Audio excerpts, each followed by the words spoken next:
Boom. We're here for a Friday edition of EVObsession, and it's a continuation basically of our last show, because our previous show we talked about the coming arrival of the Tesla Cybertruck. Deliveries were supposed to be happening, and they did happen. We got deliveries. In fact, on a personal note, one big takeaway is we basically nailed it. Nailed it. Nailed it. No, I mean, I think 10 trucks were delivered as had been rumored. It was a little funny and awkward how Elon during the middle of the deliveries yeah, it's a lot of trucks, we're making a lot of deliveries, and I was like, what? It's like, you're on the fourth truck. Are you trying to hype up the impression that this is a big delivery event? I mean, this is this is not a lot of vehicles. Obviously, it's a small number. It's like what they've always done. It's not a surprise, but it's just I was very confused. I was like, why is he trying to hype this up as a high volume of deliveries? And especially, I didn't see mention of any deliveries happening elsewhere, which was one thing we thought might happen. That's right. We did talk about that, and nothing really came of that. That's a really good point. But there were three things we said. We said then the deliveries volume, the pricing, and when I did an article about it, I estimated that the base price would be above 60,000. It was or 60,000 or more, and it was 60,990, so right on there. The performance, they highlighted racing a 911 and shooting a truck, which they did. Well, they highlighted, let's talk about this. They highlighted drag racing in a straight line, a Porsche 911. Porsche 911 is not built for drag racing. It's a fast car. It's a very capable sporting car, and it has decent, acceleration from a dig, especially with the rear engine giving it some rear traction. But we're a long way away from, the days of the 9971 and things like that, where these cars really came out of a dig strong. And I don't think that was the right car. If you wanted to say, oh, this is an ultra super drag racing thing. But again, I think this speaks to the idea that Tesla people are not car people. They know what a Porsche is, probably tangentially. So they understand Porsche equals fast. So it was a perfect demonstration for that crowd. If you had lined it up next to a Nissan GTR or a Kia EV6, I think the Nissan and the Kia would have done better than the 911 did, but that's not the point of this. Yeah, but the point is, it is 2.6 seconds to 60, which is insane. That's insanely quick.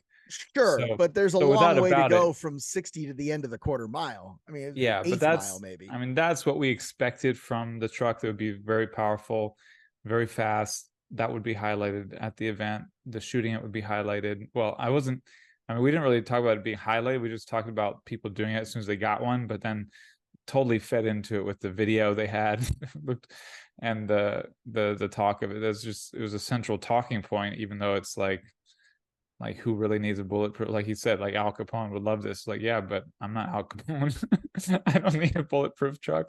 But there is one more element we'll get to. But I think with the performance, the price, it's what we expected, what a lot of people expected. It is 50%. The base and the mid-range options are 50% higher in price than initially projected 4 years ago. So more than 50% higher. So it's not just inflation. These prices are way higher than they were supposed to be. The top end one, which is $100,000, is just below 50% higher than initially projected. Yeah. The other thing I wanted to talk about, we're talking about the Tommy gun, and yeah, it's a 45 caliber bullet, but the muzzle velocity of a Thompson is about 900 feet per second, which is relatively slow. If you're talking about a Ruger 1022, you've got muzzle velocities about 1,300 to 1,400 feet a second. You got a Winchester rifle or something even more powerful than that. I've got a Marlin 336. I'm pretty sure that'll blow right through the door. I think it was, again, you're talking about Tommy guns to people who are not gun people. You're talking 911 to people who are not drag racers. And it seems very, very credible, but, it's cool. I think it'll do a lot better against a Tommy gun than my Volvo will. Don't get me wrong. It's a cool truck. Cool party trick. It's yes. Oh, man, it's not a good party trick. It's a cool party trick. Not a good party trick for drunk college kids. This is Well, I just want to be clear. The reason that I'm saying that is I don't want someone to see that and misunderstand and go, "Oh, Tommy gun, that's a machine gun. This thing can take machine gun fire. Surely my neighbor's Beretta M9 or Glock will not go through the door." You're going to get shot in the leg, dude. Yeah, don't play with the shooting stuff. Don't play with the shooting. The shooting tools. Don't shoot the truck, like, really. Yeah. And if you're going to drag race for money, do 8th mile from a dig. If you're in the Cybertruck, try to put some sandbags in the way back to get a little more traction in there. Make that 2.6 real. Don't use the AT tires. Yeah, the presentation was a bit awkward too. Like, he didn't seem like fully there. He brought up, the video team was having issues. Like, he brought up the Joe Rogan thing where Joe thought this piercing arrow would go through the truck, and it didn't. But then like the video started to play and then cut off, and there's no sound. It was like, what is going on here? Like, this is the most funky presentation I've ever seen from Tesla. So I was a little bit like, oh, this is not going well. But I still love the truck. I think it looks fantabulous. I think it looks awesome. I think it looks really cool. I think we don't need to talk about demographics and who's going to buy it again, because the pricing is right where we expected, and we talked about that at length last time. I think it's still, we beat that one done, beat that one dead.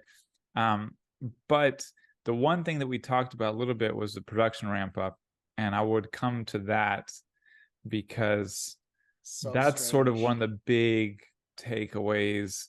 I got this too, by the way. Oh, you got this too. So I got this email. Yeah, it was so confusing because the title of the email is like, experience Tesla before your Cybertruck arrives. And I was like, wait, did I already order it? I thought I just had a reservation. It's like, when is it arriving? I opened the email. It's like, Cybertruck is here. I'm like, where? And then, in your driveway. Is it in the store? Is it being delivered? And it's like, while you wait for your Cybertruck, buy a different Tesla. And I was like, what? Wait, what? And I clicked the link. I was like, is this going to take me to the Cybertruck page or to just a normal buy a Tesla page? And they're really just immediately pushing you, immediately pushing people to be like, we delivered a Cybertruck, but you're not getting yours. So why don't you buy something else? And I was like, what the heck is going on? There's a critical thing here, a key thing here. If you look at the Cybertruck reveal, and they talked about the beast mode, and they talked about the dual motor, right? Or all-wheel drive, rather. They both said deliveries starting 2024. So the assumption is that those 10 are all that's going to be delivered. The other interesting thing was rear-wheel drive, the two-wheel drive version, said available 2025. Not deliveries begin in 2025. Available in 2025. So the implication there is that you'll be able to buy one, spend money on a rear-wheel drive unit in 25, maybe even get it delivered in 26. So I think that's going to be a 7-year wait for one of those. I think is going to be a step too far. But yeah, so in the past, like I remember the Model X part of this very clearly, when everybody was waiting for the configurator to open up, the design studio. So I think that's what you're saying. I think that's what they're saying, is that in 2025, the design studio, the configurator to complete your purchase of the base Cybertruck will be available in 2025. And at the, like was the case with the Model X, you still have to wait several months before it's delivered after you confirm. And that's what this email is. What I thought when I got this, because I put in a reservation. I remember where I was. I was sitting in my office at Chicago Harley-Davidson. I put in a reservation. I can remember the day. I can tell you who I was sitting with. It was just like, I remember it. And I hadn't heard anything for years. So I saw this and I was like, oh, interesting. This is kind of cool. And I thought it was experience the Cybertruck before your Cybertruck was ready. I thought it was an invitation, like you're a reservation holder. This email. This out. I thought it was go to the dealership. My first read was go to the dealership and you can test drive a Cybertruck. And I was like, well, that's kind of cool. And then the more I looked at it, I was like, but I don't want a Model Y. I don't want a Model 3. I've been complaining about those things for 7 years very publicly. I can't show up with one of those to Cars and Coffee. I'll be eviscerated. Yeah, but seriously, what does this title email? I should have just done a screenshot of the email too, but it just says experience Tesla before your Cybertruck arrives. Yeah. Like that's obviously like sort of like come experience a Tesla. You know, I mean, it doesn't say a Cybertruck, Presumably a but like, Cybertruck, though. like, It's a who Cybertruck hasn't email. experienced a Tesla by now? I mean, I've owned a Model 3 for 4 years. I'm like, I don't need to experience a Tesla. I have had one for 4 Yeah. years, and I shared a Model S before that. So I was like, Well, and like and then every it's other like Uber I Cybertruck is take is a here. Model 3. Yeah, I mean, they're everywhere. And then Cybertruck Everywhere. is here. Like, that's weird. Like, it's not here. Like, it's here. Okay, I saw the Cybertruck it's there. yeah, the founder of Reddit, the husband of Serena Williams, was like, got one. Like, believe it or not, Really? I Mr. didn't found Williams got Mr. Serena. Good for him. not how do you pronounce it? Alexis on what's his name? Yeah, founder of Reddit. But I didn't found a major social media network, so I don't have one yet. I was like sorry. Like, did Scott get one? He's the founder of Clean Technica. Scott, I think, is he's gone toward motorcycles, not trucks. Oh, that's right. He's got the Energica. That thing He's is like so me. sick. He doesn't want to drive anything bigger than a Model 3. Like, we Yeah. drive something enjoyable. He doesn't want to drive anything bigger than a Harley. I mean, and like I said, as for a large vehicle, the Cybertruck I find appealing, but also experience a Tesla before the Cybertruck arrives, see what a Tesla's like. Well, sort of. I mean, this is something like the whole point of the Cybertruck is it's so different. It's not like I'm going to go test drive a Model Y and it's going to tell me what a Cybertruck's going to be like. Like, that's the What if point of the it's the Cybertruck. same? What Well, if that you would be drive interesting. the Cybertruck and you go, like, you close your eyes and you're driving, you go, well, this feels just like a Model Y. Yeah, a that would good be. thing or a bad thing? I don't know, but they do. I don't know. I thought you could talk a little bit about the drive-by-wire. And I mean, but what is there to talk about? Like, we've had throttle by wire and we've had steering by wire and brake by wire and BMWs for 15, 20 years. Like, what's the innovation there? Yeah, well, I wanted to hear you talk about it. So you started talking about it. Do you have anything else to say about it? I mean, people are excited about it. What does it mean though? Like, it's you can talk about fly by wire like the F-14s and F-15s and Air Force stuff, and it sounds really amazing and innovative, but it's been in practical use since 1979. So like, what are we getting excited about 45-year-old technology for? Yeah, well, I thought you'd say that, but I thought you might say more. But that's what I sort of assumed you were going to say about it. And it sort of goes in like, sounds cool. He did mention, it's what used in jets. He didn't mention it's what's used in BMWs for 15 years. So it's it was a different take on that, but sort of what you expected. But I also thought it was like they highlighted it as the first power frunk in a Tesla. Like, but they didn't show the frunk. Like, that's not really dramatic. I mean, but again, it was a weird presentation. He climbed up, he started out, he climbs up into the bed of the truck. Obviously, they didn't know that was going to happen because there was no lighting for his face. So they lit the truck and not him. And all you could see is this like crotch down. It was very strange. They talk about, again, the powered gate. They didn't show it. Like, they didn't talk about it. They didn't show it. Well, he was in the shadows most of the time. He was. But if you look weird. at this, there was the, what do they call it? Energy share, where you can plug into the back of the Tesla. You can charge another Tesla with it. If you have a Tesla wall unit or power wall, you don't need any other hardware to use vehicle to grid or vehicle to home power. So to me, I thought that was really big news. I thought that was very exciting. Elon didn't mention it at all. Throughout the whole thing, he seemed very distracted, like he didn't want to be there. He had better things to do. And someone else was telling me this. I can't confirm this, but someone said like within 5 minutes of walking off the stage, he was tweeting about something else. And I was like, what is wrong with this guy?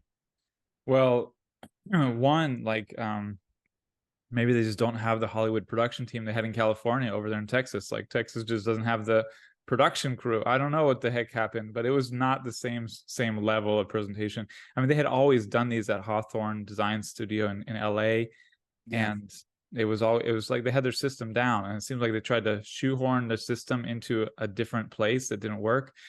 And it was just weird to me that he was constantly in the shadows too. Like, what was going on? But I mean, I think the big giant Simba in the room probably was his interview like the day before, where he told the CEO of Disney, Bob Iger, to go F himself. Like, I think that's sort of where his mind was. That's all I could think, because that was like blowing up. He said to a bunch of advertisers, he said, I'm not going to be blackmailed Yeah, into but not saying anti-Semitic nonsense. but he specifically said, like, Bob Iger, if you're in the audience, it's for you. Go F your, it's like, Yeah. that was weird and extreme. And it was like in a time when it's hard for him to even make news as much because he's made so much news. Like, even that stood out. Like, I mean, not hard for him, but I mean, like, people got used to some of the stuff. But even that, like, jumped to the top of the pile. Like, oh my gosh, you see this one? And I had people messaging me from around the world, like, oh, what's going on? It's like, well, I don't know. But nobody knows what's going on with but this I guy think anymore. he was distracted by that. I don't know what he's apparently tweeted about after the event, but I wouldn't be surprised if he walked off stage and got just right back on X for the dopamine hits. But that's that. Move on. We nailed it. We talked about nothing new here. Yeah. I mean, I don't know. Yeah. I do This is think actually, I do think the cost drop was based on an expectation of innovating on batteries a lot more than they've done. And I think the big behind the scenes story is they didn't make the progress on batteries they had expected to make by the time the Cybertruck rolled out. And I think this is it's not, I mean, of course, inflation is at play, but that's the reason the Cybertruck is not disruptively cost cheaper as it was expected to be when it was unveiled 4 years ago. But yeah, the unions. Let's talk to unions. Yeah, so this is a big deal. So the UAW really believes that they scored a big win over this past couple of months here with 25 to 30% pay increases, the removal of several tiers of lower paid employment status. And they're now, with the Teamsters, they're now working to advance overtime pay for truck drivers and equipment operators, which in the past did not get that. So they're, paid by mile primarily and things like that. So this is actually a fairly big deal. And one of the things worth mentioning here is the UAW is kind of riding high off of this victory. Other auto plants and automakers, with the notable exception of Tesla, have been raising wage packets to prevent their employees from basically saying, man, look at this great deal the UAW got. Maybe we should be a UAW shop. And the UAW is now pushing very hard into the deep South, into South Carolina, Alabama, Tennessee, West Virginia, where other European and Japanese auto brands have been manufacturing vehicles for years. And they're pushing very, very hard to get unions in there, and including at Tesla. So I think this is a good news. I think that, when you look at the C-level pay of guys like, people like Mary Barra, who we respect a lot, and Jim Farley, who we respect a lot, they've gotten 40, 50% pay raises since 2019. Their workers certainly have not. And the thing that is absolutely sickening, that turns my stomach when I look at this, GM has been crying, Ford has been crying for months that this is going to cripple us. And if you demand these wages, we're going to have to cut back on manufacturing in the US. It's going to hurt jobs, this and that. And before the ink is even dry on the new union contracts, both companies announced multi-billion-dollar stock buybacks to drive up the cost of to drive up the price of the stock for their wealthiest shareholders and to raise dividend payouts to their wealthiest shareholders. They didn't even wait. Like, they didn't even have the decency to say, let's do this in Q2 or Q3. Let's make it at least look like we couldn't have afforded to pay these people from the very beginning, and there was some kind of fight here. So it's absolutely sickening, and anybody who works for a living should be offended that this is how Ford and GM have decided to play this. Yeah, and I think probably some Tesla people might just jump and see unions, UAW, and think we're going after Tesla. But this is like, I was gonna just lean on you to give the history more of the U.S. auto industry, because this, as you've highlighted very well, like, I don't even know if you mentioned Tesla and the whole long spiel just now, but like, U.S. automakers used to be based in Michigan. That's right. We had a huge U.S. auto. Well, not just Michigan, but you had, massive manufacturing in Ohio and Cleveland, Lorain, Toledo. You had huge manufacturing in Indiana. And, throughout Illinois, there was a Ford plant in Chicago for many, many years. Yeah, There was and so can you Cleveland, give obviously the famous Cleveland V8. Milwaukee was a huge manufacturing hub. So there is a long history of manufacturing American vehicles and American brands in the US. But in order to take advantage of cheap labor in Mexico and of cheaper labor costs and healthcare costs in Canada, that manufacturing has gone from the US to Canada and Mexico. This goes all the way back to and NAFTA and Ross Perot saying, as soon as you pass NAFTA, you're going to hear a huge sucking well, sound from the South. this This is has what I was all going to ask. happened. So yeah, and a lot have moved to the deep south. I was just going to ask, can you give a kind of like a timeline? I mean, I know this is difficult, especially on the fly, but can you give a little bit of a timeline It's not of difficult at all. This is what I do. okay, a timeline of auto factories moving from that region, Michigan, and those Yeah. So to the deep GM, south, Mexico and Canada? It's kind yeah. of like So the late 70s was really when you started to see two things happening. You started to see a massive influx in Honda, Toyota, Mazda. At that time, it was Datsun, not Nissan.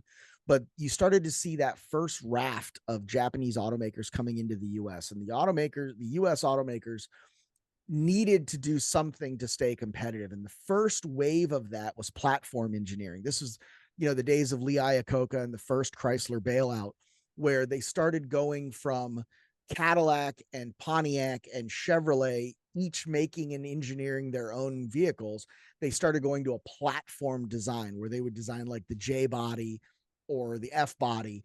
And Pontiac and Chevrolet and Cadillac could put their own option packages into it, but it was mechanically the same vehicle.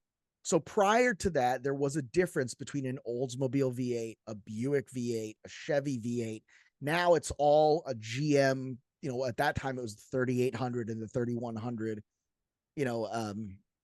V6s. It was the Iron Duke 4-cylinder that appeared and everything.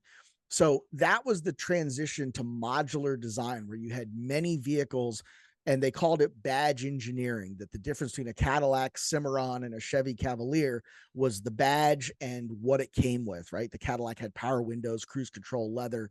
The Cavalier had cloth or vinyl roll up and down windows and like that. This is a very common thing my today. childhood. Exactly. This is a very common thing today. And it's so common today that many people probably believe this is how automakers always did it. Absolutely not the case. A Lincoln Continental shared almost nothing with a Ford Galaxy. A Lincoln, Zephyr today and a Ford Fusion are almost mechanically identical. A Volkswagen Jetta and an Audi A4 are almost mechanically identical. The difference is the skin, right? The difference is the styling aspect of it. Mechanically, very similar, almost identical. So that transition meant that they could make, by they meaning the American automakers, could make a lot of the same vehicles or a lot of different vehicles in fewer factories. And that was the first round of consolidation. Towards the end of the 80s, when the economy was starting to bounce back from the malaise era, from that Jimmy Carter era, and had Reaganomics and the stock market was booming and we were at 4,000 at the Dow and everything like that, GM and Ford started posting big losses. A lot of that was engineered. A lot of that was debt. A lot of people don't understand corporate debt. Corporate debt is different than the debt that you and I have. A lot of that corporate debt was engineered for political reasons. And made so that GM and them could show losses, right? And there was a round of UAW strikes back then. What happened then at the end of Bush Senior and the start of Clinton, there was a trade deal called NAFTA, North American Free Trade Agreement. And that removed the trade tariffs, the taxation on goods imported from Canada and goods imported from Mexico. Ross Perot was an independent candidate. He was very famous for saying, if they pass this NAFTA bill, Clinton passes this, you're going to hear a huge sucking sound from the South, because all of our jobs, the manufacturing jobs in the United States, are going to get sucked down to Mexico. He didn't win. Clinton won. Clinton signed NAFTA, and absolutely that is what happened. Chrysler, at that time, it was still Chrysler. It was before Daimler Chrysler merger happened in 98. At that point, Chrysler immediately did a joint venture with a company called CarMax in Mexico. They started building all of their Rams and Dakota trucks down there. They started building their SUVs down there. They started building drivetrain, powertrain equipment down there. Honda as well immediately opened that up. So as all of these companies, American companies, started opening plants in Canada and Mexico, they started shutting down plants in the US, especially in the Midwest. They started calling it the Rust Belt because all of these big factories and factory assembly lines had shut down. The Japanese automakers realized two things. Number one, they realized that they could then acquire this automotive manufacturing talent for pennies on the dollar. And they did that. Honda opened up in Ohio, Marysville, Ohio, very famously. Nissan in Alabama. Mercedes-Benz followed suit. And then eventually BMW, Volvo, they opened factories in South Carolina. These were areas that were previously employing a lot of GM, a lot of Ford, a lot of Chrysler people and tier one suppliers and things like that. They were now being put into the employ of the Japanese automakers that a lot of them felt, there was a big anti-Japan sentiment in the 70s and 80s that a lot of them felt were putting them out of business. The Japanese automakers got a huge PR and publicity win. They started manufacturing American specific vehicles in the US, meaning that the Honda Accord that you buy in America is different from the Honda Accord in Japan and Europe. It's not a global market. We now had an American specific Honda, an American specific Toyota, American specific Nissan products that were built to a different standard. They were built a little bit wider, a little bit cushier, because Americans are a little bit wider and have a little bit cushier bottoms.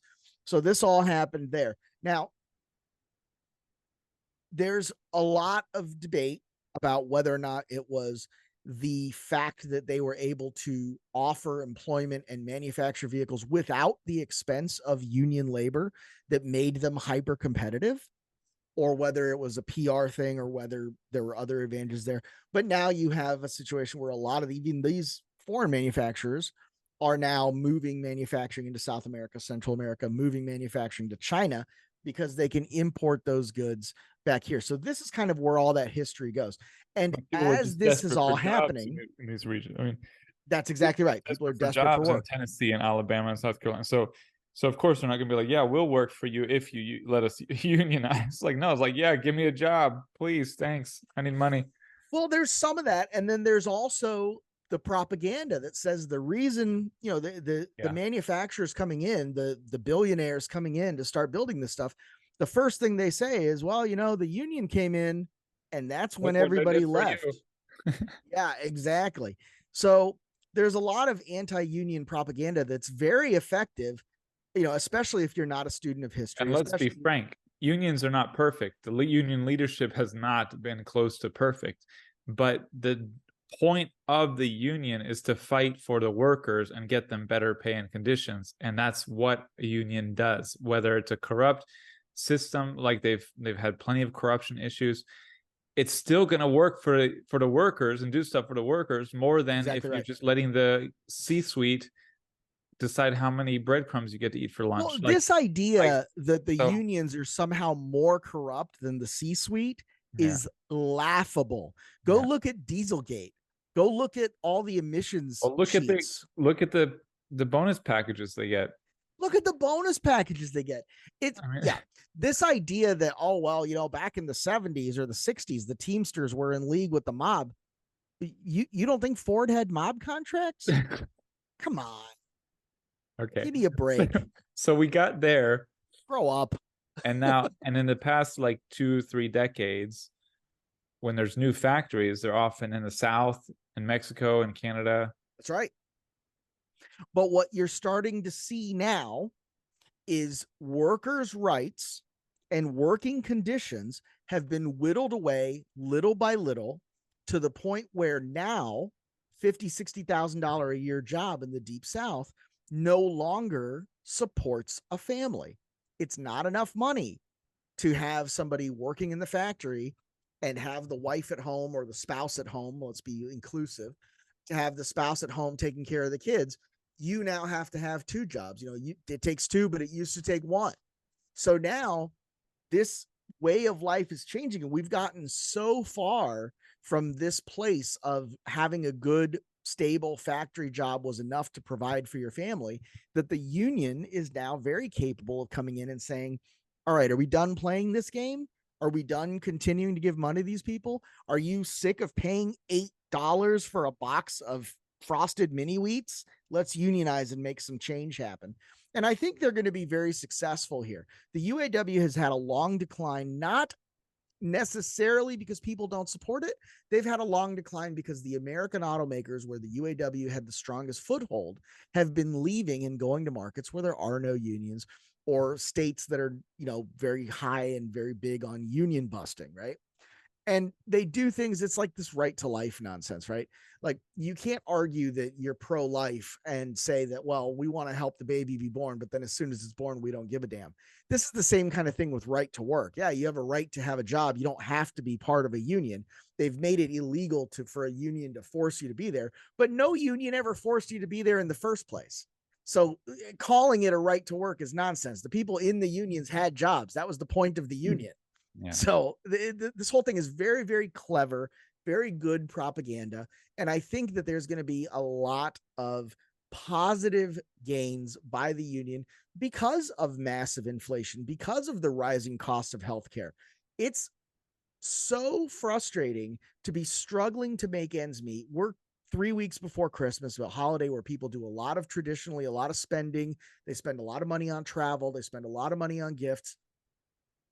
And if you look at major companies right now, they're doing layoffs, they're doing pay cuts, they're announcing all this left and right, and they're doing it not at the expense of the profitability. They're not doing it at the expense of share prices. They're doing it to artificially raise share prices for their shareholders. Now, you can say the job of the C-suite is like their job. The job of the CEO is to create value for the shareholders, and they're doing their job. That's great. But if you're going to talk about record profits and those don't come with record pay rates, you're talking about a different kind of morality than I subscribe to. I've always been kind of a team guy, like if your team wins the Super Bowl, everybody gets a bonus. And if you're in dead last place, there's going to be some heads rolling. Like, that makes sense to me. And I think that makes sense to a lot of people. And as more and more people see their union brothers and sisters doing well and prospering and keeping up with the times, they're going to go, that's what I want for me and my family. And I think it's going to be a good thing for the country. Well, there's a couple things here. One, they just had the big win with the big three. And this was a huge fight. Well, not just the big three, but Mack trucks. There was a lot of Caterpillar, John Deere. There was a lot of but they had a big UAW stuff on the outside of that. In sort of traditional territory. And I feel like if it wasn't explicit, it was somehow talked about implicitly. That's like, hey, look, if we're going to concede and if we're going to do this, like, get off our backs, please. And we're not competitive if we do this. Go make us competitive. So I sort of feel like the discussion was kind of like, okay, Mary Barra, Farley, they're talking the head of the UAW. It's like, okay, help us by going and getting the other guys to unionize. Go harass them. Get off our backs and go harass them. Go harass Tesla. Get them to unionize. That's right. And whether that was explicitly part of the deal or like kind of I feel like that was a big thing, explicitly or implicitly. And now the UAW right afterward, they're like, okay, now we're going to expand. We're going after the others. And, presumably, like, we'll leave Ford and GM and them alone for a decade or two. Well, that's part of the contract, is that they're going to leave them alone for a couple of years and they're going to focus on this. Absolutely. But again, I think really, you cannot. Have they done it? Have they done this before? How much have they gone after the others, or how much have they gone after them pretty well? I mean, they went after your pickings to go after Ford and GM and them, right? So it's like, it is, because you're talking about states where people, it's very hard for people. They like it. They expect it. Other states, they don't. They're like, oh, unions are bad. Tesla, oh, unions are bad. Michiganders, they're like, unions are good. Like, so. But here's the thing: a lot of states have been led to believe that unions are bad. These also happen to be a lot of the same states where grown-ass adults believe in angels, don't think evolution is real, and have a real problem understanding the fact that they're in the bottom 20% of education. But that's a totally different argument. They don't understand the difference between the quality of life of a union family and a non-union family. They don't know. They only know what they've been allowed to know And you by can't their compare politicians and pay corporate masters and everyone else. because cost of Once living is very different in different places. So there's it's these the these, cost these of living is broad very national different. comparisons on pay and stock and stuff. It's like, well, you can't compare someone working in Silicon Valley with someone working in Michigan or somewhere else, or Tennessee for that matter. So it's like there's just a lot of factors here that I think get just quickly run through and like briefly mentioned, and there's no real serious discussion or campaign to You to can't have a serious discussion with people who are not serious. mm, And these are not serious people. You are being told, as a worker in these plants, you're being told by your employee, you don't need a union. We have a good relationship, just us directly. Come talk to us. Don't talk about wages to each other. Don't talk about benefits to each other. You have guys on the Nissan line, on the Volvo is a little bit different because they're a very progressive company, but you have guys working in South Carolina at BMW and Mercedes-Benz doing the same job right next to each other, and one guy's making twice as much as the other one because they don't talk to each other. It's super sketchy. yeah. So it's a big deal. So expect a lot more union discussions and news in the coming years. Expect, yeah, I mean, expect when they go after Tesla that Elon is gonna say and do some stuff. He's already been, he has been, uh, a judge determined that he did engage in anti-union busting. But the fine, the fee or whatever was so minor, it's like it didn't matter. Well, But that's just it. Like, you're saving $50 million, you get a $10 million fine, and I don't even think get it a was that. I think it was like $5,000 fine or 150,000. something. I don't know what it was. Yeah, it was Yeah, laughable. something crazy. I forget. Well, that's it for those topics. Let's move to another one of yours. Yep. This is big news, but This is big news. So the Volvo FH, that's Volvo's second generation electric semi truck. They've been driving around Europe now for a year. Their first generation truck, obviously, they sold a couple thousand of those. Those have had, several million miles under the belt. This is the second generation Volvo electric Class 8 semi, and it is historically the first EV to win truck of the year, not electric truck of the year. The big enchilada. This is the number one truck chosen by a panel of heavy equipment journalists, the number one truck, or the best truck you can buy right now in Europe. And it's a fully electric vehicle. And again, I'm Volvo Joe. That's my Twitter handle. I am all about Volvo. I'm a huge fan. This has nothing to do with that level of fandom. This is a pure win for electrification and BEVs. Everyone out there saying that electric can't compete with diesel, can't compete with hydrogen.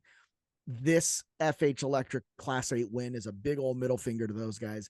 This is the truck to go out and buy right now. Yeah, so it's international truck of the year, but it's the European thing, right? It's international truck of the year, but I mean, it's a European award, but the European trucks are these are the trucks that you would see in Australia. You would see these in Asia. You would see these throughout Europe, even South America. You'd see like Mercedes, like in Costa Rica, where I spent a lot of time as a child, you would see cab over Mercedes-Benz, MAN trucks, Scanias, things like that. This is what you would see there. The difference is this is a cab over design. It's not a conventional, which is like a long hood, which is what you see more in the States. But even in the US, the Volvo VNR electric is a tremendous truck. So it's a huge deal, obviously, huge news, monumental. But what does this mean for sales? So do you know, if we don't know right now what their sales are, we'll circle back to another show. They haven't sold too many of these. I think it's in the 2,000 to 3,000 range. It's about 10% of their total sales. Okay. Overall, electric trucks, I think, sold about 60,000 units last year. This year's numbers obviously aren't in yet. And what kind of bump does this give? Does it give a little tiny little bump, or is it like, oh? Here's what it does. If you're a fleet manager and you're a fleet buyer and you're sitting on the sidelines waiting for Tesla to come through on the semi order that you put in 2017, you start to go, maybe I'll take a look at this. This is something I can get now. and maybe this will meet my needs and I'll be able to meet my ESG goals and, keep the boss man happy. That's what this does. As far as a sales bump, it's been, 48 hours. Let's give it a couple weeks and see if there's a sales bump. Yeah, but I mean, what you expect from this kind of award, but it's hard to say. Yeah. I mean, it's enough of a sales bump that the manufacturers try really hard to win these awards. They do, they know if you're a panelist, they fly you out, they put you in the thing, they give you a nice dinner, they talk to you about it, they answer your phone call. So it's tough to say. I'll tell you this, there's I know personally two fleet buyers in the US. I sent them that article, and they are now thinking, maybe we'll give this a try, and we'll buy one or two and see how that works. One day you will So, be on Volvo commissions, Joe. So wouldn't that be great? Once upon a time. So we have European EV sales report for October. We love to jump into these, but we've been sort of going through the country ones more quickly since we've been doing this show for a while now. But the Europe one is it's the Europe and the global one are my favorites. The China one is obviously huge because it's China, but like it's a Chinese market and they're like all Chinese EVs. This is something I can relate to. I lived in Europe, and a lot of the same vehicles that we have in the US. Well, some of the same. Europe has so much more. I mean, this always brings to attention how much more Europe has. Like, let's see, Model Y, #1 in October. ENIAC, we don't have that in the US. Q4 e-tron, okay. Model 3, MG4, we don't have that. That's very popular in some other markets, so Australia and some other smaller markets. Dacia Spring, small EV, Volvo XC40, BMW i4. And I like also how smooth the chart is. It's not like, oh, you have it's just a steady roll, like just a little bit less sales each step down. So it's like you have really a broad, diverse market, and people have choice, and they're buying a lot of different things. A lot of interesting EVs on here. The Mini Cooper EV, the Cupra Born. Love that Cupra Born. We had David Waterworth had a review from a couple of owners in Australia recently, and they were both like, oh, I was waiting for an ID3, but it wasn't coming here, or an ID4, I forget which. And then I saw the Cupra Born. I was like, oh, well, that's interesting. It's like, I'll give that a try. Yeah. So I think it's doing well. It's a good, catchy vehicle to bring people to the brand. So that's October, but bigger is January through October. So this is the year to date, first 10 months of 2023. And we have Tesla at the top, far at the top with the Model Y. But otherwise, a lot of Volkswagen Group models, some Geely, some Stellantis. Yeah. And again, if you take the Model Y out of it, you have a very smooth progression. Yeah. What I think is interesting, and again, even if you keep the Model Y in it, but take the Model Y out of it, the Model 3 is the #1 bestseller, but it's not hyper dominant. It is like outselling the ID4 by 5%, outselling the XC40 by, I don't know, 10 or 12%. It's the not Model anything Y wasn't crazy. there, it would be. Well, that's my point. That's my point. Even with the Model Y there, it's not like but I mean, if the Model Y wasn't on the market, the Model 3 would be more similar to the Model Y's chart. Oh no. Yeah, I think a lot of it is people. It's the crossover body style. If the Model Y wasn't on the market, I don't think the 3 would be. I'd say the 3 would be at like 150 or something. Sort of how it was before. Yeah, I mean, there's no way for us to argue that. I would say that I would agree that that's how it was before, because there were no other options. And I know a lot. Now you have options. I know Europeans like, which should I get, the Model Y or the Model 3? And most going to go with the Model Y, but it's sort of a case of like, well, I want an EV, I want a Tesla because of the supercharging, or maybe something else. But no, I mean, it's clearly one of the more competitive markets. I still find it stunning how far ahead the Model Y is. Like how many more Model Ys there are versus everything else is really, it's pretty staggering. Like, I think it's the right car. It looks like a Tesla. And what I mean by that is it looks like a Model S. It looks expensive. Most people think it's a premium, high-end, high-priced vehicle. It's got all the PR and press. It's got the early mover market. It's got brand recognition. It's a question, though, of, if somebody has an ID4, Will they buy an Audi next? Yeah, maybe. Will they buy a Tesla next? I don't know. If all those 220,000 people, are they going to buy another Model Y? Let's look at the math. Maybe 2/3 of them probably will, I think has been the number so far. But as you have more competitors in the marketplace, maybe that drops to half. They're all Maybe it getting a drops to Cybertruck. 40%. They're all, oh yeah, that's what Elon thinks. No, All no, these but Europeans are going to spend 70 grand on a Cybertruck. what the heck? I think that Discus. Oh my gosh. Well, Oh, the Discus is so sketchy, but the readers are happy it's oh back. my gosh, we put Discus back on, and we're getting these spam ads again, which come from Discus. I swear. They do So come from Discus. Do people not know that? Like those everybody just fake antivirus ads? Do people? demanding Discus, and they force ads on us. Yeah. And Can't then they go, remove oh, them. well, we hate these ads. It's like, well, It's like, you well, that's asked for the- Discus. but That's then what I- Discus is. yeah. Anyway, but the other, I mean, there's two things that I think are big factors. One is, I mean, these other companies just have not done as well with software and infotainment. So you got the ID4 and the ENIAC up there, but they don't compare to what Tesla's got on the screen in front of you. So Yeah, it's not as they're good. doing that well despite that limitation. And then so on that front, like when you get the BYD, good BYD models, the Neo, the Xpunks, like they could present real competition, in my opinion, on that topic. The other thing, though, is the supercharging. And as much as fast charging is an issue in the US, it's a whole different beast in Europe. So you have some better networks in countries, but if you want to travel across countries, it's a disaster.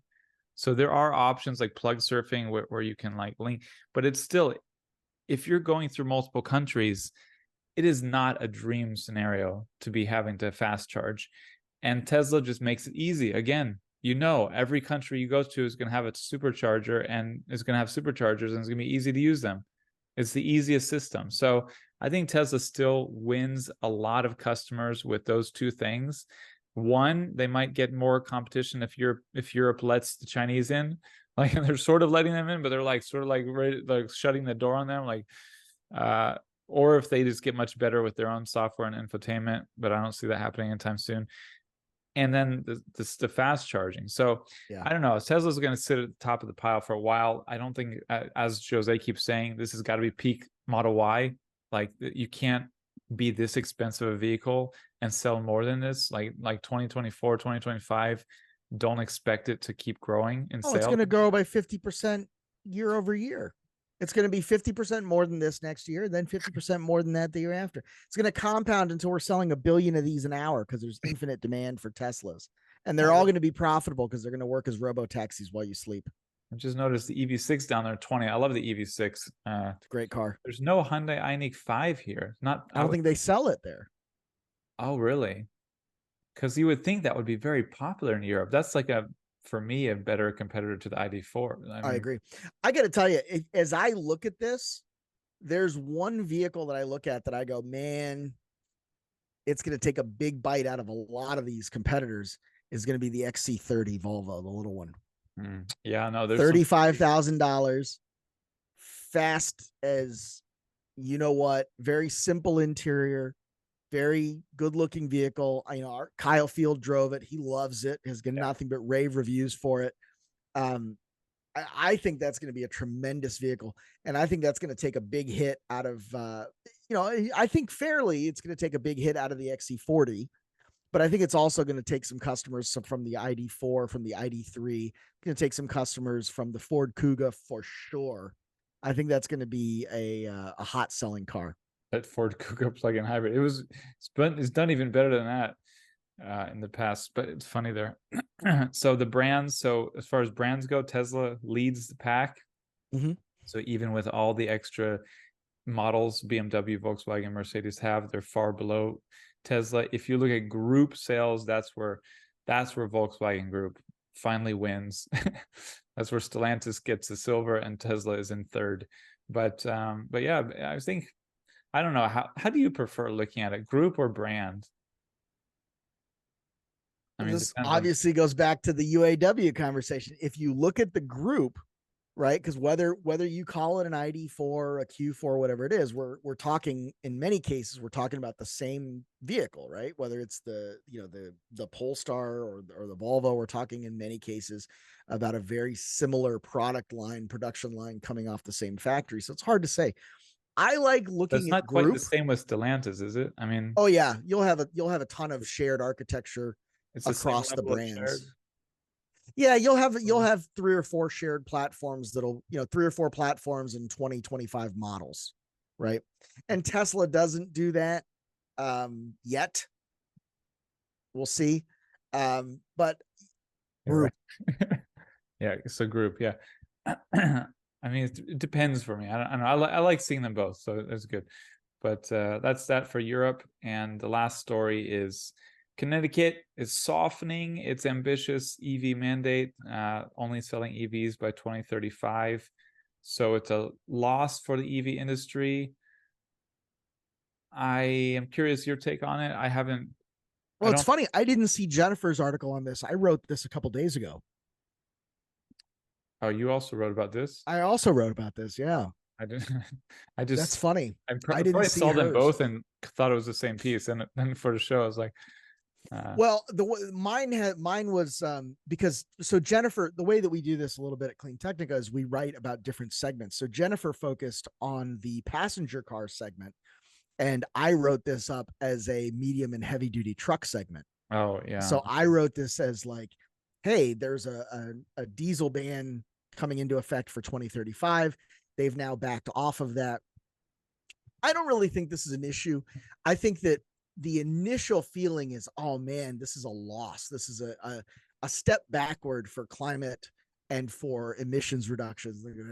I don't think that's the case. Whenever you make something a law, whenever you make a mandate, you immediately enter into this culture war with these pinhead red state conservatives talking about we're being forced to buy an EV. First of all, dude, it's 12 years from now. You can go December 31st, 2034, buy a brand new diesel truck and drive that thing for 15 years. So it's really 25 to 30 years away that you're going to be forced, quote unquote, to buy something. So that's nonsense. But that's not how these guys think. They hear, hey, there might be a law that says you can't buy ostrich burgers. And all of a sudden they're going to run down to Costco and buy 42 pounds of ostrich because nobody can tell me what to do. I'm an American. Great. So let's remove that obstacle. Let's let the market just kind of do its thing. And quite frankly, all the automakers are going to be offering EVs because that's what the rest of the world wants. That's what the rest of the world is buying. That's what China, South America, Europe, and Asia are buying. And those markets are now big enough and mature enough that you cannot justify playing this game of manufacturing products solely for the American market.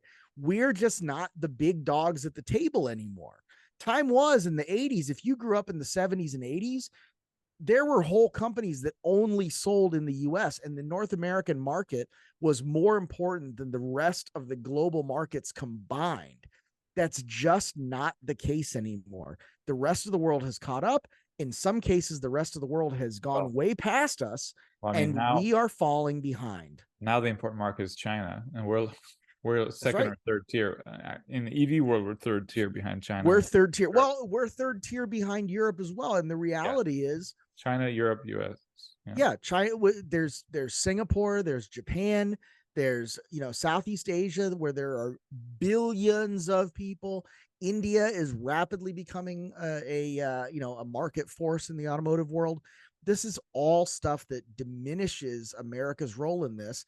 And quite frankly, you're not going to have an option to buy an internal combustion vehicle in 2040 because it's not going to be profitable for these companies to build one.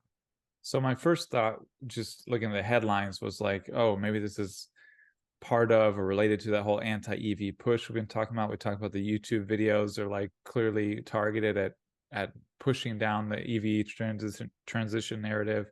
A lot of media reports, a lot of automaker statements, but it turns out this is really not even like a recalibration of the EV industry. It's not even about the EV industry. This is really just a local politics story.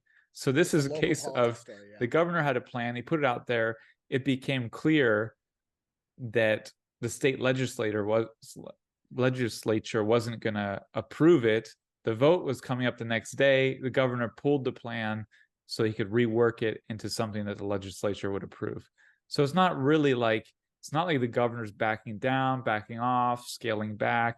It's just a case of the plan wasn't approved yet, and it wasn't going to get approved, so he's got to rework it. So it's like, it's not even about him, it's about the, state politics. So that's the story. I think there's just, again, some people are very quick to do anti-EV spins on stuff. I think there are biased reporters across the society, but also the media industry. I think there's a lot who hate Tesla and they associate EVs with Tesla, and anything anti-EV is anti-Tesla, is good for them. Others who are just like, they don't have an EV, they've never touched an EV, they report on them, but they're like, well, this isn't for now. Journalists are not known to make the most money, so they're not necessarily new car buyers or early adopters, and that can be a bias. But I mean, the case is, this is not really about the EV industry slowing down. It's just about state politics in Connecticut. So that's our show, and we're sticking to it. Anything else? That can't be the tagline. That's terrible. Well, can you remind me who said that's my story? I'm sticking to it. Who was that? Was that David Letterman? Who is it? I don't think so. That's my story, and I'm sticking to it. That's my story, and I'm sticking to it. Or that's. Yeah, I have to look it up. Alan Ray. I might still have it wrong. It was the catchphrase of comedian Colin Quinn. Colin Quinn. See, I knew it was comedic. Jill's like, who was it? When you think of comedian. The top 10 greatest comedians of all time, you got Colin Quinn on that list. I'm just saying, I like comedy. And I've watched a lot of people, and some things I think are big common catchphrases, other things maybe you do know. Yeah. Well, that's how I can my tuna. I'll see you tomorrow. All right. Cheers. Hi, my name is Scott Cooney. I started Clean Technica to promote clean energy and other sustainable alternatives, and for 13 years we've been moving markets. If we had a nickel for every time someone told us they bought their first EV, solar, e-bike, or fill in the blank clean energy solution, we'd be a cable TV channel by now. But we don't get those nickels. So unfortunately, we could use your help to reach a few more people. If just 1% of our audience chipped in a few bucks a month, we could hire dozens of great journalists and promote all sorts of climate solutions. It's easy. Just go to cleantechnica.com/support and sign up with a credit card in seconds. Cancel anytime. But we'll be sending out some cool perks too, so I think you'll want to stick around. With your support, we'll keep leading the charge. Thank you so much.